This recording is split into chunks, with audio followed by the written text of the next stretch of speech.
여러분 안녕하세요.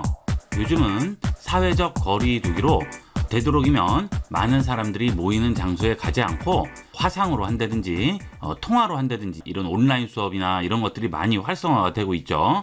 가장 많이 쓰이고 있는 구글 클래스를 여러분이 어려워서 잘 못하신다고 생각하시는 분들이 많아요. 그래서 구글 클래스를 좀 더 쉽고 짧게 요점만 정리해서 말씀드리도록 하겠습니다. 자, 이 구글 클래스는 첫째 장점은 뭐 설치하고 뭐 이런 거 할 필요 없다는 거죠. 하지만 여러분이 구글 아이디는 있으셔야 됩니다. 구글 아이디만 있으면 플랫폼에 구애받지 않고 어디서든지 활용을 할 수가 있죠. 자, 일단 플러스를 눌러서 기본 구글 화면을 만든 다음에 여기에 있는 큐브 박스 누르신 다음에 아래쪽으로 내려가서 구글 클래스룸으로 들어갑니다. 그 대신 크롬 깔려 있으셔야 되겠어요. PC에. 자, 크롬만 깔려 있으면 클래스룸은 알아서 생성이 되기 때문에 따로 여러분이 뭐 설치하거나 할 필요가 없습니다. 구글 클래스룸 들어갑니다. 자, 들어가면 자, 이런 화면이 나오게 되죠. 저는 미리 이제 여러 개를 만들어 놨어요. 자, 하지만 여러분은 처음 들어가시면 아무것도 안 나올 거예요. 자, 처음엔 좀 막막하죠. 자, 근데 뭐 걱정하실 필요 없습니다. 굉장히 간편해요. 여기 있는 플러스 버튼 누르면 그냥 수업 만드는 거고요. 여러분이 만들어진 수업에 참여를 하고 싶다. 그러면 플러스 버튼 누르고 참여하기 들어가면 끝입니다. 아주 간편하죠. 네, 그래서 선생님들은 또는 관리자는 여기에 여러 가지 해당하는 수업들을 쭉 정리를 해 놓고요. 그 다음에 거기에 참여할 학생은 그 수업에서 그냥 참여하기만 누르시면 참여가 되는 겁니다. 자, 이렇게 우리가 간단하게 가장 기본적인 개념을 알아볼 수 있었고요. 그 다음에는 만드는 것부터 한번 보도록 하겠습니다. 일단 여러분이 이제 클래스룸에서 아무것도 없는 상태에서 새로 만들겠다 하신다면 여기 있는 플러스를 누르시고요. 수업 만들기 누르시면 됩니다. 그러면 이렇게 나오죠. 이 구글 클래스룸은 과제라든지 또는 거기에 올려놓은 자료라든지 이런 것들이 학생 한 명 한 명 한 명당 올라가는 거기 때문에 내용이 굉장히 많아질 거예요. 그렇죠? 그렇게 내용이 많아지면 용량이 커지게 되죠. 자, 이런 문제 때문에 되도록이면 G 스윗을 쓰시라고 하는 건데 도저히 시간상도 안 되고 복잡해서 안 되겠다 하시는 분들은 꼭 G 스윗을 만들지 않더라도 한 명만 희생하시면 됩니다. 이 학교에서 근무를 하시는 선생님이나 직원분들 중에 한 명이 희생하시는 거예요. 그래서 자기 계정을 판 다음에 15기가를 모두 이 클래스용으로 할당을 하는 거죠. 그런데 문제는 뭐냐면 여러분이 구글 계정을 하나 만드신 다음에 구글에서 할당해주는 15기가 용량을 전부 구글 클래스룸으로 쓰셔야 되는데 만약에 여러분이 이 계정을 스마트폰도 같이 쓰시고 메일도 같이 쓰신다 그러면 그 용량도 여기를 다 차지를 하는 거죠. 그렇기 때문에 이 15기가 금방 찰 수가 있어요. 그래서 학교의 학생이 1000명 정도 된다. 그러면 1000명이면 한 명당 1메가만 해도 10기가가 차버리죠. 그러니까 인원수가 많고 하게 되면 어쨌든 이거로는 좀 힘들게 됩니다. 그래서 결국은 이제 학교 계정으로 가셔야 되는데 이거는 여러분이 좀 생각을 하셔야 돼요. 그래서 자, 수업 만들기 했을 때 여기 나오는 G Suite for Education 있죠? 요거 무료가 됩니다. 학교는 자세히 알아보기 보시면은요. 여기 자세히 이제 클래스룸을 어떤 식으로 G Suite과 연동하고 그다음에 어떻게 신청을 하는지 전부 다 나오게 되니까 요걸 자세히 한번 읽어 보시게 되면 그 내용을 좀 아실 수가 있을 거예요.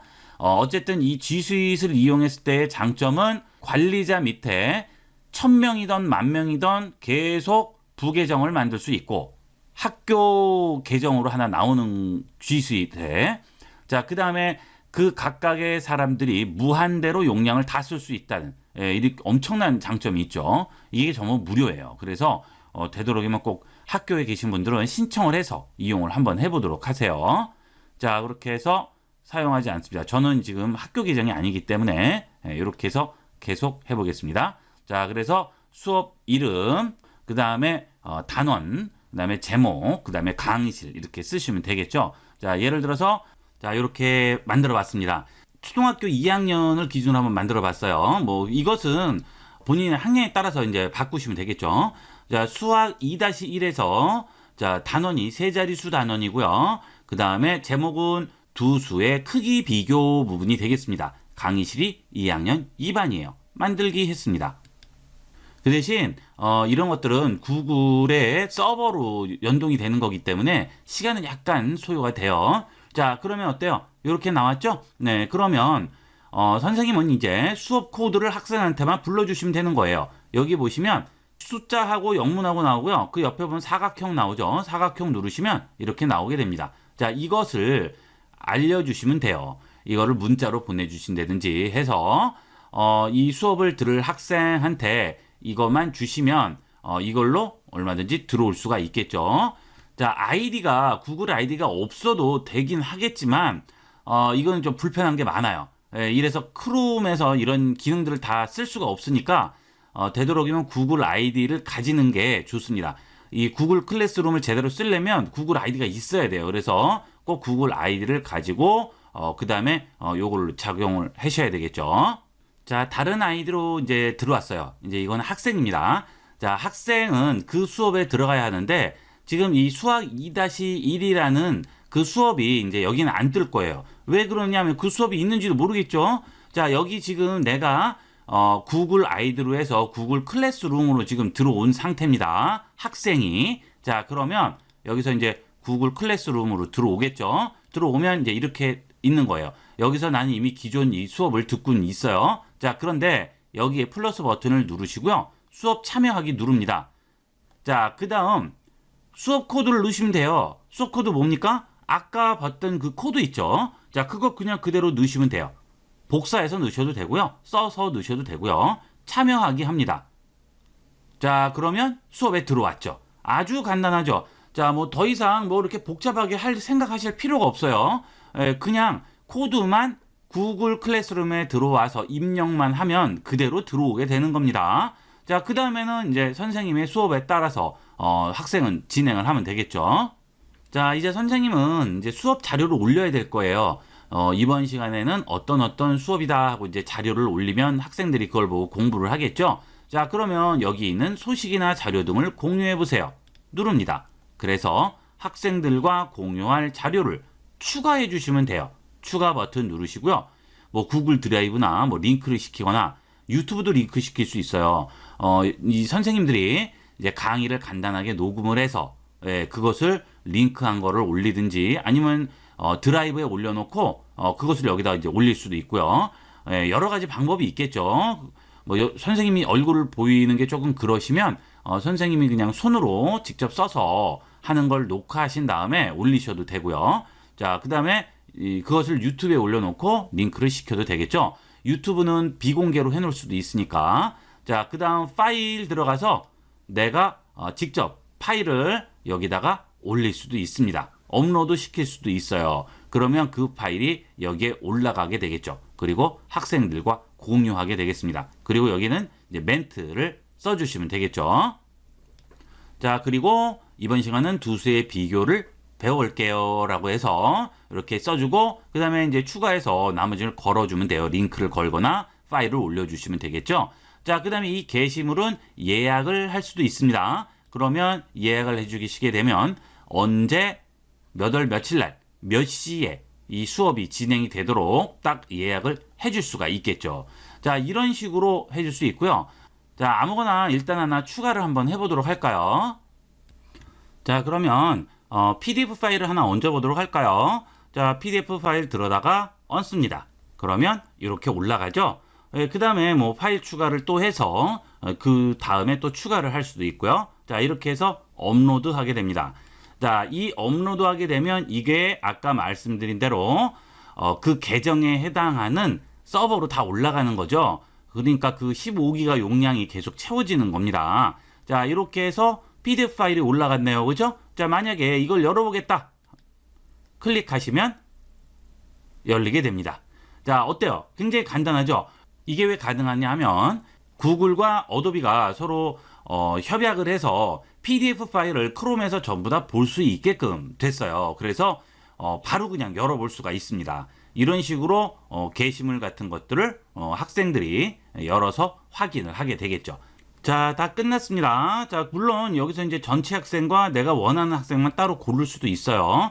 지금 학생이 하나밖에 없지만 여러 명이 있으면 여기 다 나오게 되겠죠. 자, 여기서 다 끝났으면 게시물을 눌러줍니다. 게시물 눌러요. 그러면 올리게 되겠죠. 자, 이런 식으로 올려주게 되면 이제 완전하게 올라온 상태가 되겠고요. 자, 학생일 경우에는 스트림이 업데이트 됐다고 뜨죠. 예, 표시 누르면 업데이트 됐다고 뜨고 여기에 바로 업데이트가 되게 됩니다.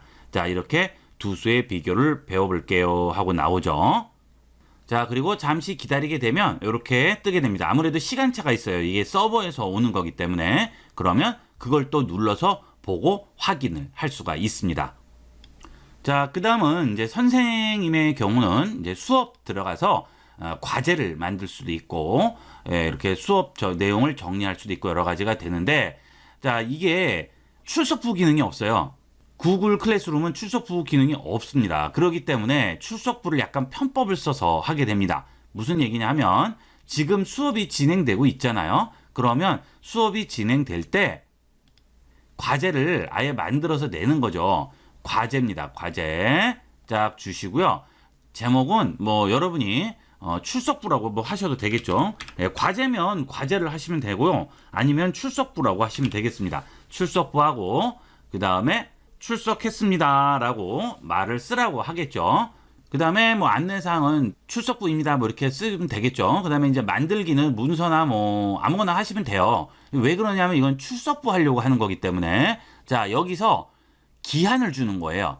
기한을 지금 4월 8일이에요. 4월 8일 수업 시간이 예를 들어서 수업을 3시부터 해서 4시에 끝나는 거예요. 그러면 기한을 언제까지로 주냐면 수업이 끝나는 시간으로 기한을 주는 거죠. 그러면 어떻게 되겠습니까? 수업이 3시부터 4시에 끝나니까 그 전에 이 과제물을 제출하게 되면 제출을 한 사람들은 전부 출석이 되는 게 되겠죠. 자, 이해하시겠어요? 무슨 말인지? 이런 식으로 우리가 과제물을 활용을 해서 출석부로 이용을 할 수가 있습니다. 이게 왜 그러냐면 구글 클래스룸에는 출석부가 없기 때문에 이런 식으로 이용을 하시는 거고요. 자, 그 다음에 뭐 사용자 보시면 지금 참석한 학생들 전부 나오게 되겠죠. 만약에 이제 출석부를 안 쓰면 이제 선생님이 일일이 다 확인을 하셔야 되기 때문에 그런 것들은 좀 귀찮게 되겠죠. 자, 이렇게 해서 과제를 내게 되면 학생들은 또 이제 과제가 뜹니다. 그러면 뭐 여기 모두 보면 과제가 쭉 나오겠죠. 그 과제를 또 해서 제출을 하시면 되겠죠. 이게 이제 가장 기본적인 사용법이고요. 학생일 경우에는 그렇게 뭐 어려운 게 없어요. 이 정도만 해도 충분히 하고, 선생님이 이제 좀 여러 가지로 이런 수업 만드는 것도 좀 복잡하고 하기 때문에, 여기 불러보시면은요. 지금 여기 수학 2-1이라고 돼 있잖아요. 수업에 들어가 보면 이제 여러 가지가 있죠. 이런 것들을 좀 일목요연하고, 그 다음에 관리가 잘 되게끔, 어떻게 좀 수업을 잘 구성을 시킬 것인가, 이게 중요하겠죠. 뭐 과목별로 할 수도 있고 반별로 할 수도 있고 다양하게 줄 수가 있죠. 그거는 이제 연구를 좀 하셔야 되겠습니다. 이 학교마다 또 성격이 다르셔서 학교마다 틀릴 수도 있어요. 자, 이렇게 해서 우리가 구글 클래스룸을 선생님과 그 다음에 학생 각각 어떤 식으로 적용하고 쓰는지 가장 기본적인 내용을 알아봤습니다. 이번 시간은 여기까지 하도록 하겠습니다. 감사합니다.